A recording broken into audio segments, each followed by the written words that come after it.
we've come to the end of an era in retail. A lot of people are looking at what we're going through right now as sort of being a transitionary time. I look at it as being more of an abrupt change, and I really look at the last, say, 50 to 60 years of retail as being a very sort of unique period in time where certain conditions applied. You know, big media was very, very effective. Consumers were largely homogenous in their tastes and preferences. It was pretty easy to gauge what people wanted. Brands and retailers really controlled the consumer's path to purchase, and the consumer really didn't have access to information unless it was coming from a brand or a retailer. And then finally, the physical store was really just a distribution point for product. It really didn't serve any other purpose. And yet all those things now fundamentally are coming to an end, and a lot of that is being driven by technology, but it's all changing the way consumers and brands interact in the retail space. So it's not just a blip or a cycle or a little speed bump, it's really the end of an era.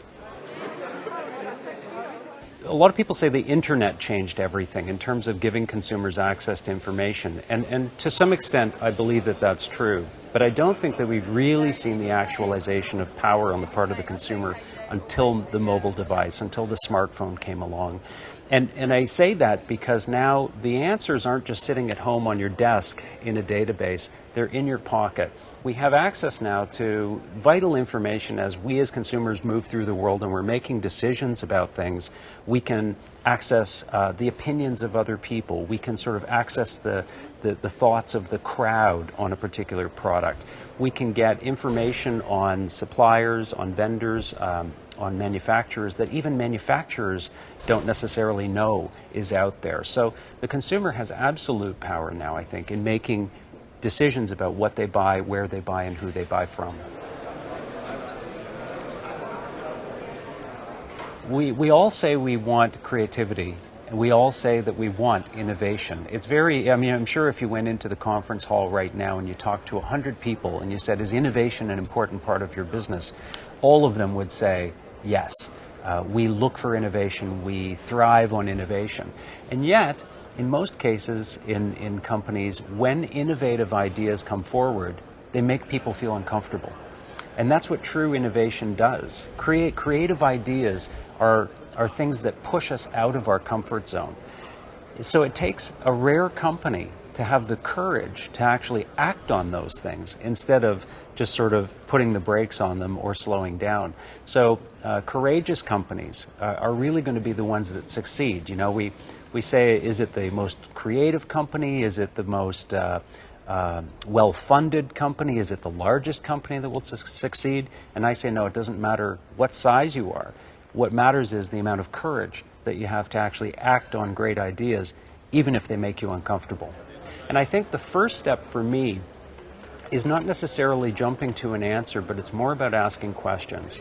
And for me, the first question is, if we understand that we live in a world now where I can stand here in Iceland and pretty much have anything I want ordered and brought into me from any part of the world, regardless of what it is, I have to acknowledge the fact that nobody really needs anymore the things that other people sell. I mean, if you sell shoes, nobody really needs you. There's another shoe seller somewhere in the world that can serve your purpose.